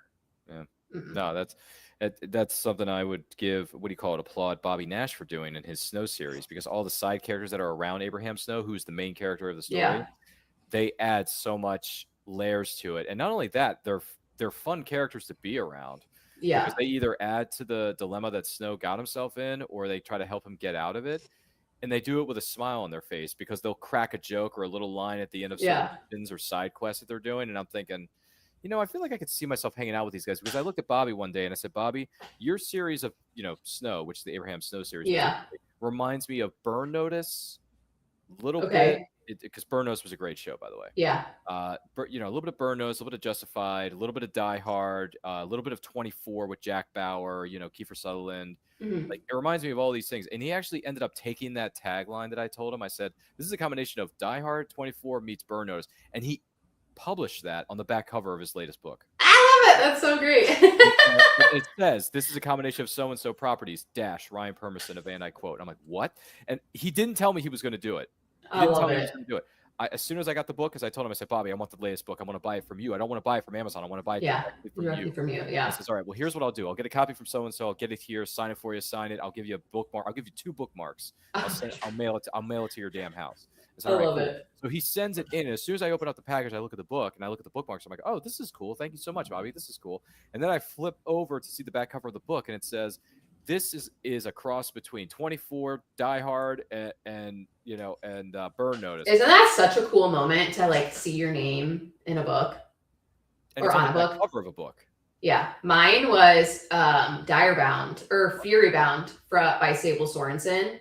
They got picked up. So Direbound came out last February and was an indie book. It's about dire wolves, and it's like Fourth Wing in a sense, like political stuff like that. Very good, very good. And so they got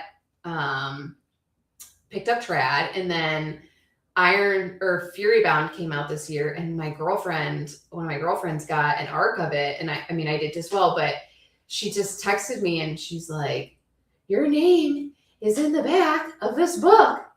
And I like lost it. It was so cool. So it's like that moment where you're just like, you didn't even expect it. Like I had no idea. I had no idea that it was going to be there. So that's super cool that you got to be like on the back cover of a book. Yeah, it's absolutely wild. I was totally blown away by that. Kaylin says, yeah, you absolutely need comfort for Throne. Okay, I get it. Throne of Glass is going to wreck me, potentially. Yeah. If I start reading it, I start bawling my eyes out. Now I know what to do. Yeah. But Nicole has to send me a link to where I can get the book first, so I know what's going on. And then Kaylin says, I love Burn Notice. Well, that's good, because Burn Notice was one of the better shows of the 2000-2010 era, when USA Network had that catchphrase where it says, USA, characters welcome. Yeah, damn. Yeah, I love Law and Order SVUs on USA. That's one of my favorite shows. Yep. I grew up on reruns of that, and then I watched the show when it's still airing, by the way. I still watch it. I still watch it. Yeah, I love Olivia Benson. Like SVU's like 35 seasons in. It's insane. I know. It's crazy, and I love that show so much. It's like Hargitay, if I ever get a chance to meet her, I'd probably pass out. Me too. Because and by the way, when she did some of those undercover operations with Elliot Stabler, in season 6, 7, 8, she's still kind of listen, age it's just a number. But when she was that young doing those episodes, I thought, I have to ask Detective Benson on a date. I would. I'm just saying, dude, she's a powerhouse, man. She is a powerhouse of a woman. She's a beautiful looking woman. She's so pretty. She is. Amazon ADB says Olivia and Stabler forever. Yeah. Yeah. He has his own show. It's called Law and Order Criminal Intent. Well, Organized Crime, actually. Or no, Organized Crime. That's right. I'm sorry. That's right. Criminal Intent was the King. Criminal Intent was Vincent D'Onofrio. Yes. Catherine Irby show. Yeah. But that was a great show too. Here's another fun fact for you. We took a trip up to the place called New York City. And my cousin at the time was the production coordinator for Law and Order Criminal Intent. So we got a chance to visit the set. Oh yeah. And we saw the squad room, we saw the interrogation room, we saw the holding cell, we saw Goran and Eames' desk.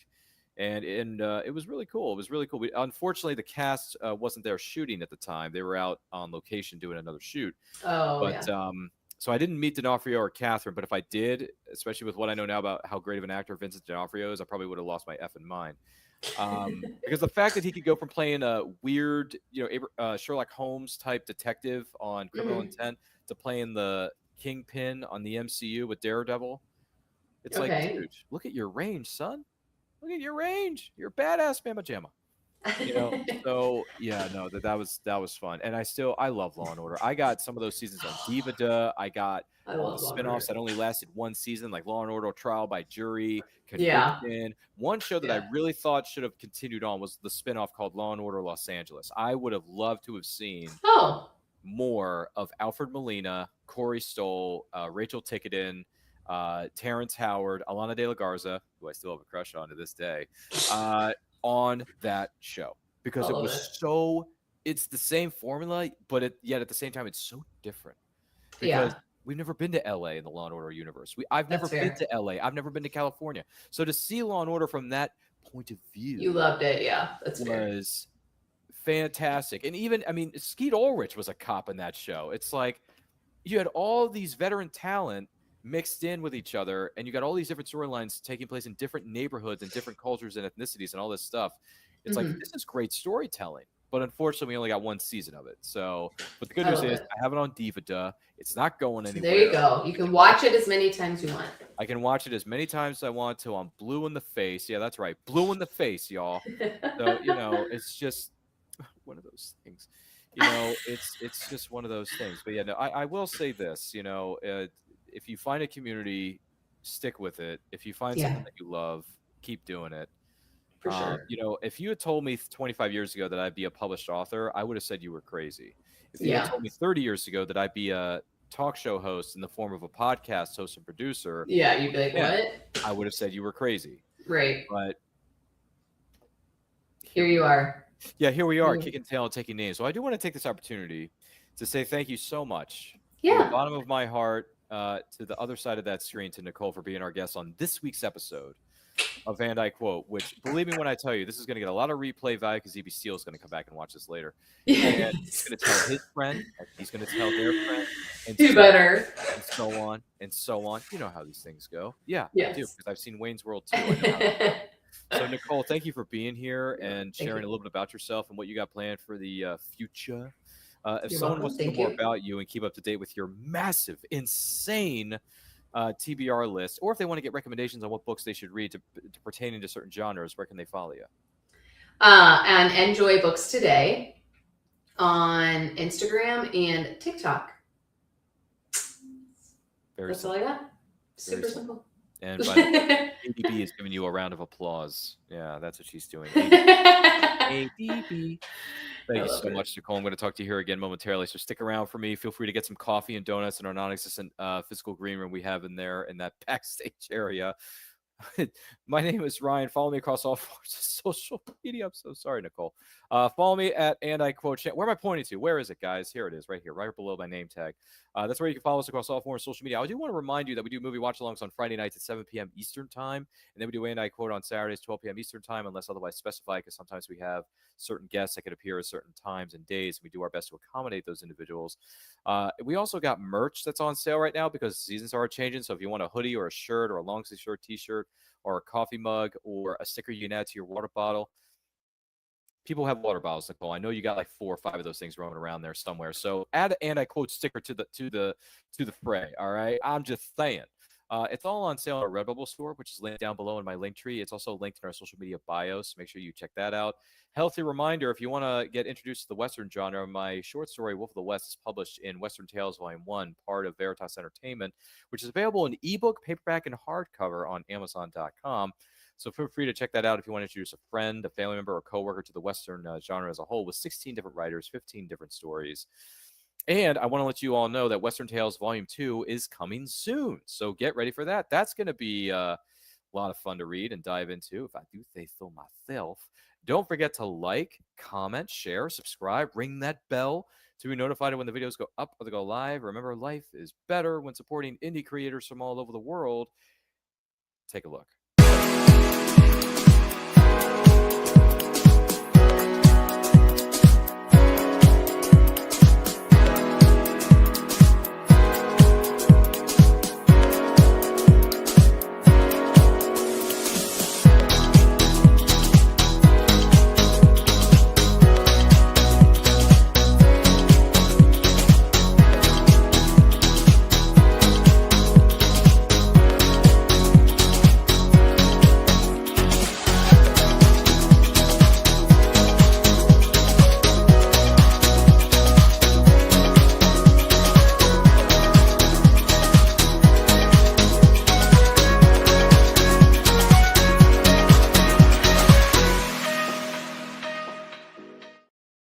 Author Cindy Kep is writing on the edge.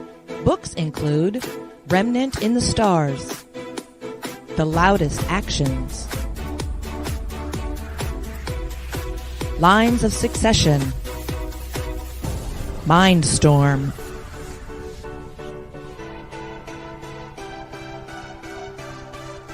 Condemned Courier, the Yerushalayim series, and Animal Eye. Find author Cindy Kep at CKOEPP.com today.